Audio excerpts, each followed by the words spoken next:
chers camarades, bonsoir. Nous accueillons ce soir Gérard Sebaoun, le député socialiste, encore, en tout cas jusqu'à la fin du mandat, tu nous feras ce plaisir-là quand même, qui est donc député socialiste. Gérard est par ailleurs médecin cardiologue de profession.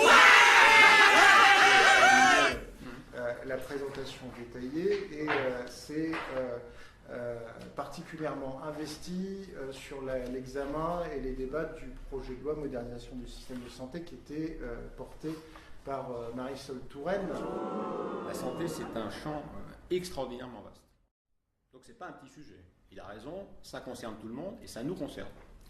Alors est-ce que face à ce monstre absolu, mais qui finalement, quand on interroge les Français, je vais vous donner quelques chiffres, marche pas si mal. Et donc, nous sommes face à un Français qui a un régime obligatoire et qui est couvert, et qui a ou non un régime complémentaire. 96% des Français ont un régime complémentaire. Je n'ai pas dit qu'ils étaient tous d'égale valeur. 96%. D'où la loi de 2013, enfin l'article de la loi Annie de 2013 qui entre en vigueur, qui est entré en vigueur le 1er janvier 2016 pour donner une complémentaire à tous les salariés qui n'en avaient pas. Ce qui nous fait entrer dans un système de complexité encore plus importante parce qu'il y a ceux qui avaient mais qui sont obligés de changer. Enfin bon, c'est extrêmement compliqué. Le reste à charge par individu, par Français, est extrêmement faible. C'est le plus faible de l'OCDE.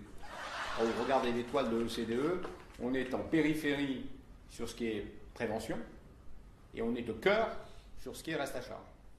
Les Français, finalement, payent peu. Du soin français, hein, quand on interroge les Français, j'ai regardé un sondage de l'année dernière. Qu'est-ce que vous pensez de votre système de santé? 86% ils sont satisfaits. Bon, ils pensent tous aussi que la des chances d'actualité, c'est bien. Enfin bon. Ferme la parenthèse. Et globalement, ils ne sont pas mécontents du système de remboursement, etc. C'est plus compliqué que je ne le croyais. Vous pouvez répéter, j'entends très mal.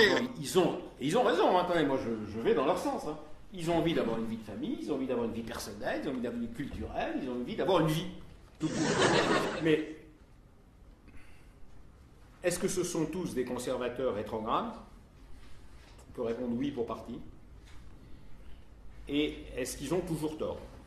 On peut répondre non, ils ne sont pas toujours tort.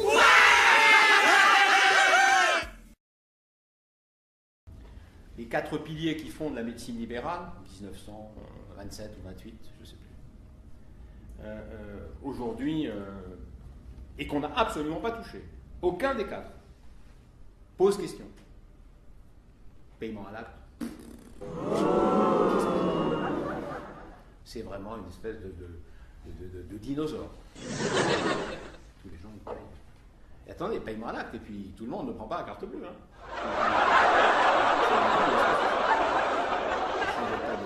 D'espèces sur vous, vous allez à la tireuse en dessous. Faut y aller. Premier élément. Donc, paiement à l'acte, bon, ils s'y tiennent. Débat, je pense qu'ils ont perdu le sens commun quand ils disent ça. Deuxièmement, liberté d'installation. Ils s'y tiennent comme à la prunelle de leurs yeux. Liberté de prescription. Ah oui, donc ça, liberté de prescription, je pense qu'il ne faut pas s'énerver. Et liberté de choix de son médecin, oui, sauf qu'on demande de prendre un médecin traitant, mais enfin, on a inventé tellement d'exceptions que vous allez voir qui vous voulez, il suffit de payer un peu plus, et puis c'est tout. Donc, au pilier de la médecine libérale, on les a surtout laissés. Parce qu'en face de nous, on a 200 000 mecs. Et qui font du bruit. Et qui voient tout le monde. Et donc, moi, je veux bien qu'on soit de gauche. Mais même quand on est de gauche, c'est compliqué. Et donc, la politique qui est conduite maintenant depuis 3 ans par la même ministre est une politique quand même de contournement. Elle n'a pas pu les contourner longtemps parce que là, elle les a pris pleine poire. Donc,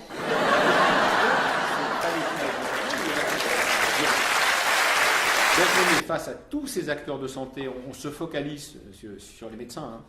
Mais bon. Moi, je les connais bien, donc j'ai tendance à les rudoyer un petit peu. Ce ne sont pas de mauvais bourgs. Ils ont tout faux parce qu'ils y connaissent rien. Alors moi, il m'épate. Là-dessus. Le blocage sur le tiers payant. C'est quand même un truc de malade mental, ça. C'était le système, donc je l'ai fait comme les autres, et j'étais même en secteur 2. À la boulette. Et un vrai rapport aux gens, quoi. C'est vrai. Donc, il ne faut pas taper sur les médecins. Ils ont, pour l'immense majorité d'entre eux, où que vous alliez, plutôt plus en ville d'ailleurs qu'à l'hôpital. Je le dis parce que j'ai fait les deux. Parce que c'est aussi une question de temps. Ils ont un rapport aux gens qui est vrai, c'est un rapport sincère. Et ils se sont braqués donc sur les piliers de la médecine libérale qui n'étaient pas mis en question, y compris par Marisol Touraine bien sûr, et par le tiers payant. Et on leur dit, mais pourquoi le tiers payant? Putain, je vais au labo, je ne paye pas. Je vais à la pharmacie, je ne paye pas. Il n'a pas de raison.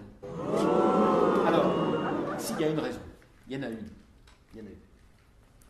Dans les années 80, le camarade Raymond Barre, excellent Premier ministre, 1980 je crois, il ne voulait pas augmenter les honoraires des médecins.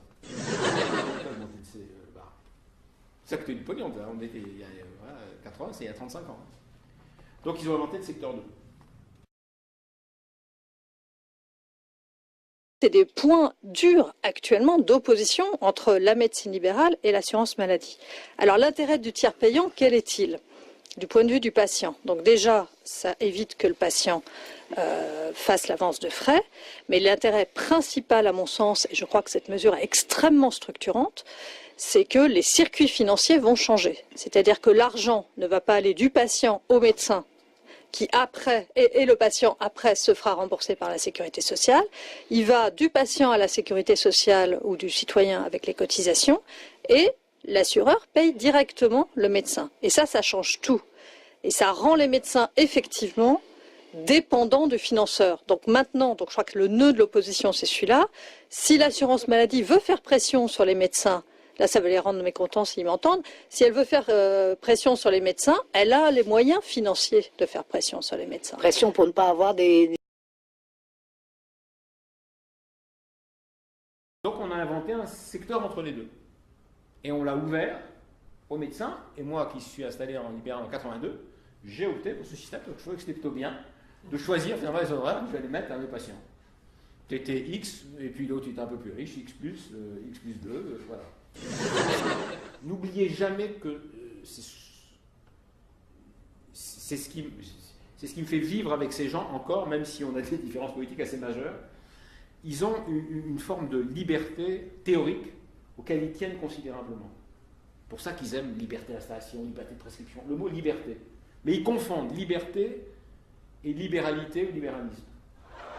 C'est une confusion totale. Mais la liberté, c'est important pour quelqu'un qui va à un moment décider de quel traitement il va vous faire. Voilà, c'est un métier où on peut hésiter. Enfin bon, c'est compliqué quand même. C'est pas rien.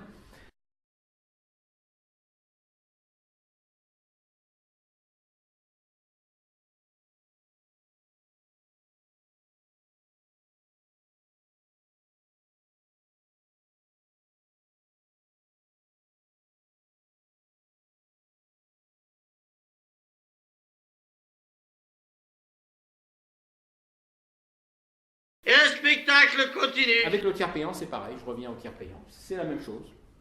Ils disent, on ne sera jamais payé. Pourquoi? Alors j'ai été interroger mon pharmacien.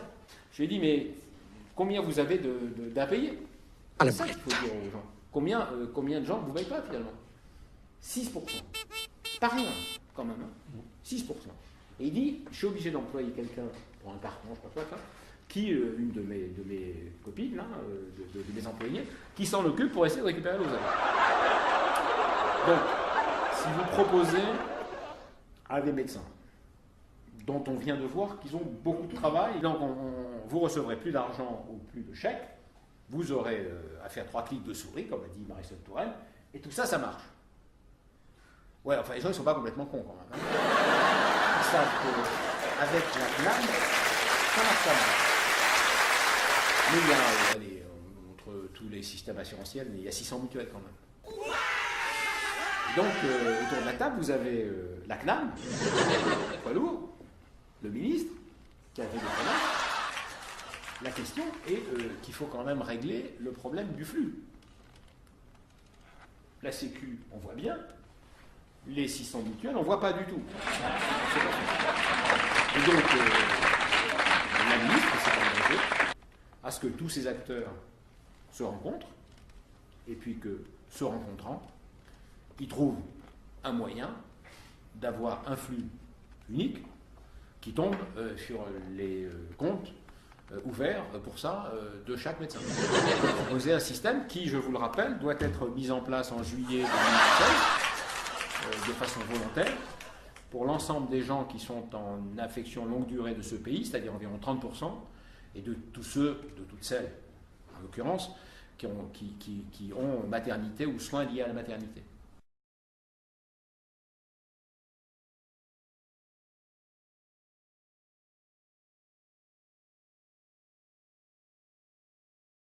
Donc on voit bien que c'est un chantier absolument considérable. On ne doit pas limiter la parole qu'on a donnée.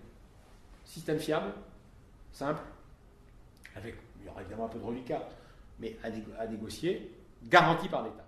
Enfin, garanti par la CNAM, plus exactement, qui s'est fait CLTT par la ministre. Et donc, voilà, quand on l'explique comme ça, on comprend mieux les réticences et les difficultés. Et je finis en disant que non, la loi santé, il y a des choses très intéressantes dedans, très intéressantes, qu'on a passées sous le... Il en a cité quelques-unes. Hein. Il a cité l'Action Group, il a cité, j'ai noté encore, il a cité le PVC. La semaine. Oui, enfin, il a fait tout ça, bon, le tabac, on s'en fout, mais... non, mais l'Action Group, oui, c'est important, le tiers payant, je crois que c'est important. Si je devais retenir deux, c'est cela. L'utilisation des données de santé, c'est plus compliqué parce que c'est effectivement pour des études très spécifiques, il faut être très méfiant. Je ne suis pas très qualifié là, il y en a 12 pages, je n'ai pas tout compris. Vous pouvez répéter, j'entends très mal. Méfiant sur les données de santé anonymisées, même, mais enfin, il faut être extrêmement méfiant.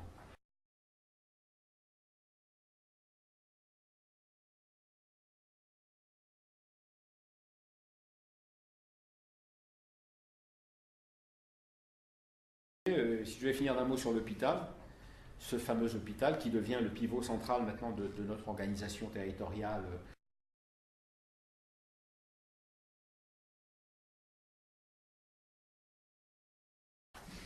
Merci Gérard.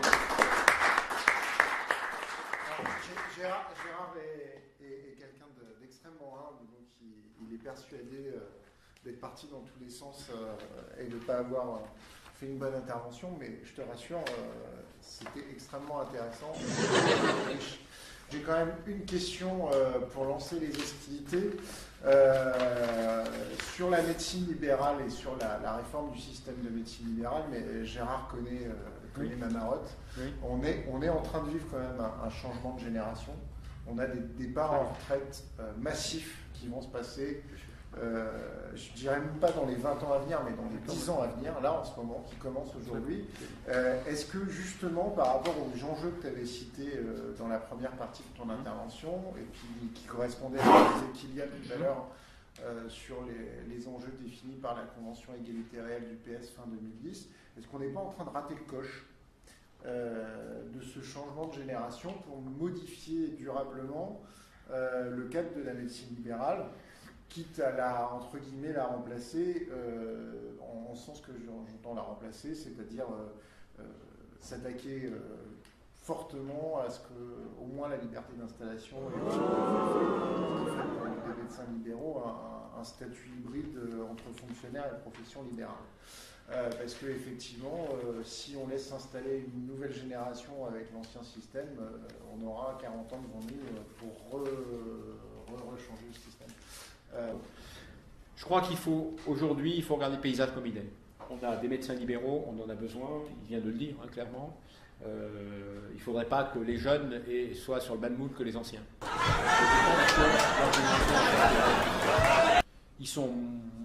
L'argent, ils savent qu'ils vont le gagner, ils vont gagner leur vie, mais ils ont envie d'une vie différente et on en a parlé tout à l'heure. Donc ne désespérons pas.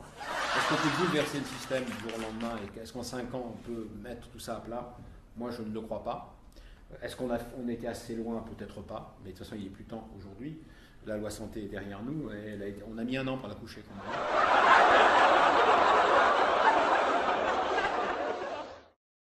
Je lui demande toute la journée au peuple. Mais il aime qu'on lui mente, le peuple. Le peuple. Merci encore Gérard de son intervention ce soir. Allez.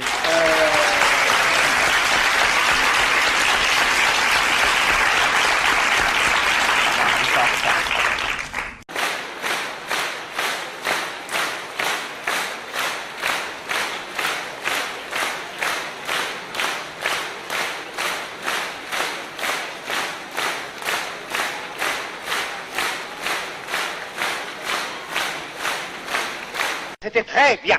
C'était très bien.